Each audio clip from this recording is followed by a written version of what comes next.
Have you ever been greeted with a face like that when you're trying to talk to your teen?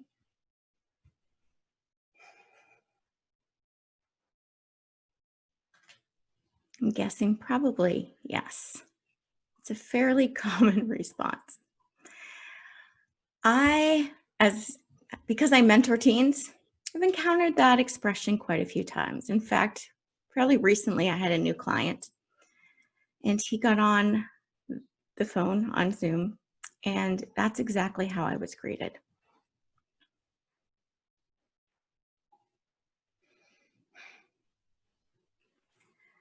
And I thought, oh my God, what did I get myself into? And then I realized I asked for this. This is exactly what I do. And I relaxed for a second and realized this is exactly what I do. And I want to help you understand when you're greeted with this stoic face, folded arms, not wanting to open up, or the, I don't know, I don't care, whatever. When you're greeted with that, what do you do? So I'm going to give you 3 tips today on how to handle teens that don't want to open up and how to encourage them to actually talk to you. So the first one is very basic, yet very, very hard. It's to actually listen. For our kids to talk to us, we actually have to listen to them. This one's really hard for me.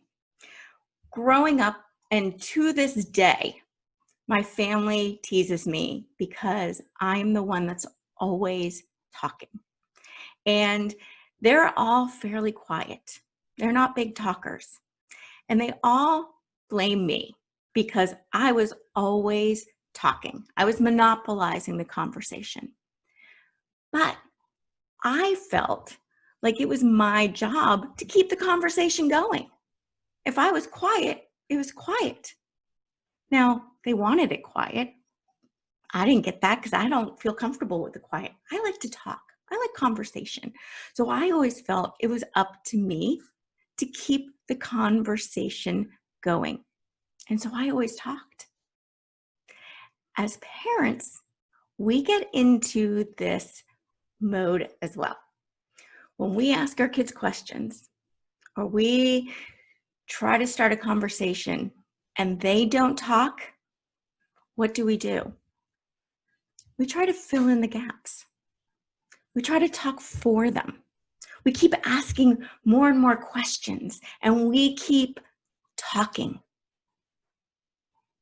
And when we do that, we shut down their opportunity to talk. So one of the things to consider is how do we actually spend that time listening? And one of the things that we need to do, which I still struggle with to this day, is be comfortable in silence. If they're unwilling to talk, give them the space to think of what they need to say. Or let them break the uncomfortable silence, because they're probably uncomfortable with it too, and give them that opportunity. But more importantly, you want to be able to show that you're actively listening to them. And this requires a few key things. First of all, it requires your full attention, which means if you're listening like this, you ain't listening. If you're listening like this, you're not listening. If you're listening in your head thinking, how am I going to reply to this? What am I going to say? What's going on? You're not listening. Listening requires your full on attention, turning towards them, putting your phone down. That's a tough one too, I know. Putting your phone down, facing them, leaning in, eyes open, and paying attention to what they're saying. That's listening. You should be able to repeat back what they told you, not worry about what you're going to say back. And when people feel like they're truly being listened to, then they feel safe and open to talking. When they feel like they're going to talk only to trigger a lecture or your response or a big emotion, your freak out. A lot of teens are very worried about us freaking out because a lot of times we freak out. When they're worried about that, they're going to be very hesitant to open up because they're not sure what they're going to get. But if they know they're going to get you listening, chances are better that they're going to talk. One of the rules I love is the 80-20 rule. And this kind of gets in your head that they should be let them talk for 80% of the time. And you only talk for 20% of the time. And when you do talk, use it for the next 2 steps I'm going to talk about. So the second one is empathizing. And this can be very difficult for us as parents because there's a lot of things that our teens get upset about that we're just like, seriously, in the scheme of the world, this is not that important. Realize that in the scheme of their world, it is very, very important. And it was important to you when you were that age too. Realize that and help validate their emotions. And this is true for right now when kids are angry, they're upset, they're frustrated, they want to be outside with their friends, and we're the bad guys because we have to keep them in for their safety, but they see us as the bad guys. And we need to spend some time empathizing with them, going, oh my gosh, I get it. I feel it. This is hard for me too. This sucks. Or man, if I was your age doing this, and not being able to see my friends, I don't think I would even handle as well as you are. This is really, really difficult. I get that. I understand. You have every right to be frustrated with this. When we validate their emotions, they realize that you understand them. It's safe. There's a place where they're being heard. And this is so critically important to reflect back what you hear. Not only does that show them that you understand, it also gives them a time to correct you if you've got it wrong. But it shows you're listening and it shows you care. So empathy is something that is very difficult, particularly when we're angry. It's hard to get in that mode of being empathetic to them. But when we are empathetic to them or to anybody, I mean, I talk about relationships with teens. This works with relationships with anyone. When they feel heard, it changes everything. I was telling a friend of mine the other day how I was really frustrated because I was trying to get a prescription filled. And I'd been trying for over a week to get this prescription filled. And I get it, coronavirus, there's a lot going on, but I was starting to feel the results of not having this medication. And I was out. And so I was getting very frustrated. And I would get through them. It would take I was on the phone for 4 hours waiting to get through to somebody. So by the time I got through to somebody, I was kind of pissy. I was not very happy at the moment. I was trying really hard to stay calm. And the woman was actually very kind. She was like, I get it. I'm sorry that you had to wait this long. And I'm going to do everything I can to help. And she was able to calm me down, and I was able to talk to her reasonably, and we had a good conversation. I was like, okay, I heard. Unfortunately, problem wasn't resolved, and I had to get back on the phone the next day. So now I'm even more upset because I had someone believing that I believed this person was going to help me, and it didn't end up helping. And I got on the phone, and I finally got through to another person. And she mainly made it sound like it was my fault that my prescription hadn't been filled. And she was not empathizing with my situation at all. She was trying to solve it, but she wasn't very emotional or feeling. She didn't really validate how I was feeling. And it got me more and more pissed off. So I'm like, how dare she think it's my fault? I've been on the phone for how long trying to get this fixed? I've been walking over there. I've been doing everything I can think of. And she's making me feel like I shouldn't be upset about this, which makes me more upset. So we think about this with our teens. If we're not validating how they're feeling, we're just encouraging them to get more upset and less likely to open up to us because we don't get it and we don't understand. We just make them feel worse. So empathizing is really essential. The third thing I want to talk about is asking open-ended questions. And this is one that another client of mine said, Dr. Cam, I get it, but I don't get it.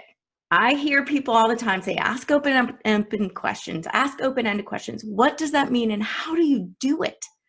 I try it, it doesn't work. Asking open-ended questions is a skill on its own, and it takes a lot of practice. And there's a few key things to think about when you ask open-ended questions. One is, how are you asking them? Because how you ask is more important than what you're asking. And a lot of times when we're asking open-ended questions, we are at the point where we're frustrated and we're trying to get them to open up. And so we're using them more as a kind of a weapon in a way. I don't know if that's the right word, but as a way to get them to open up. So we're coming at it with kind of like our tone can be more judgmental or more frustrated or more accusatory. Definitely can come across as judgmental and accusatory. And when we do that, well, how did you feel about that? Well, what did you do? When you're asking it that way, they're not going to want to answer you because the chances are if they answer you, they're just going to get themselves in more trouble. They're just going to trigger more of that. So we need to really watch our tone when we're asking the questions and our motive for asking the questions. Asking the questions, the goal of these is to help guide them to think on their own. We're teaching them to think critically. And so these open-ended questions actually guide them and teach them what are the questions that they can start asking themselves.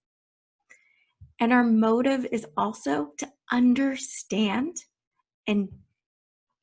what they're saying and we're like coming at it as a detective, right? We're not an interrogator, boo, boo, boo, boo, boo, boo. We're a detective going, let me understand what's going on so we can get to the bottom of this. And when you ask open-ended questions that lead them to start thinking, we need to go back to listening and giving them plenty of time to think. Because a lot of times we'll ask these questions and they don't know the answers right away. They may not know the answers in a while. It may take them a while to process, but that doesn't mean they're processing. And if we jump in and try to answer it for them, we're not giving them the time to process.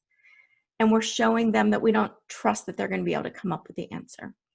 So this is another time to be very patient and to spend that time listening.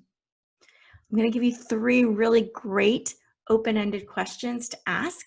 I have a list of my 8 favorite ones, and if you're interested in those, just email me at drcam@drcamconsulting.com, and I'm happy to send those over to you. So the first question is, how do you think you're going to handle that? Now, this question causes them to think, what are my possibilities of handling this? And it also puts it back on them. I'm not solving it for you. This isn't not my issue. I'm here to help you handle your issue, but this is your issue. So how do you think you're going to handle that?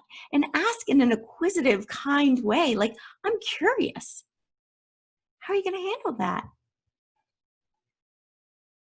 If they're super frustrated and they're like, I don't know, can you help me? Give it a little time. Say, I have some ideas. I'd love for you to come up with your own. Or I've got one idea that might help. Do you want to hear it? Remember we talked about asking questions? Do you want to hear it? And then they're inviting you to share that idea, but you're also allowing them to say no or to reject your idea. You're just sharing it with them. Another question is, how do you feel it went? And I'm saying feel instead of think it went, because think is more like, I know the answer. Feel is about what's my opinion? What is my view on this?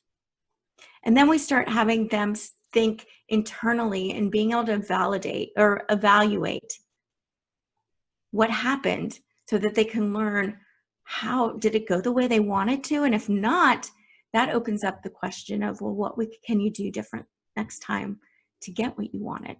So you feel like it went well. Or if it went well, great. What did you do that made it go well? So we learn what you can do what you can replicate. The final one that I love is, how can I best support you? As parents, we want to solve it. We want to fix everything. One of the hardest things as a parent is to see our kids struggle. It's and be in pain, be hurt. Oh my gosh. The thing that hurts my heart the most is when I see my daughter crying or upset. That is serious pain to me. And you want to fix it. You want to make it better. But when we're constantly jumping in and fixing it for them, they're never going to learn how to fix it themselves. But we can ask them, how can I best support you? Which gives them the chance to think, what support can I use from you? Then, and they might not know, chances are good, I don't know, and they don't. But you've put that seed in their head, and hopefully at some point, they may be ready and have an idea, and they'll know that you've asked, and they can come back and say, I have a way you can support me. And when they say that, there's your in to support them, but it was on their terms, and it was coming from their own critical thinking process and not your own. The final tip, I said I gave you 3. I'm going to give you one more. Final tip I want to give you is to practice this. Practice having conversations with your teen. And the best way to do this is to talk about things that they love. Things that they can talk hours about. I remember my nephew would be difficult to talk to when he was younger. And not that he was a difficult kid, he just would be quiet a lot of times and wouldn't always open up. But when you asked him things that he enjoyed, he could talk for hours about. So I've learned the difference between freestyle and Greco-Roman wrestling. I learned about, World of Warcraft that he got into. And I would learn music. I remember him and my niece would send me playlists or songs to add to my playlist because I showed interest in their music. Now with my daughter, I know so much about Broadway, which I loved Broadway, but I did not know most of the stuff that she now knows about Broadway. And I know what's going on right now. I know that people are complaining about or making fun of Jonathan Groff and how much he's spitting as King George in Hamilton, which we saw in Hamilton. And I know they're all making fun of that. And my daughter's over here laughing right now. But that Ben Platt also spits a lot, because you need to when you sing higher. And I know that Ben Platt is going to star as Evan in the movie of Dear Evan Hansen. And I know this, and I'm interested in it because this is what my daughter loves. And she's going, yeah, that's what I love. So having these conversations with them about things they love invites them to open up and have conversations, and they get used to talking to you, and they get used to you being interested in asking questions. So when things become difficult and there's harder conversations, they're already open. They've already practiced. You and them have already practiced having that conversation, and it becomes much easier. And I want to go back before I end. I want to go back and tell you about this kid. Would you be surprised to know that by the end of the first session, he had agreed to talk to me again?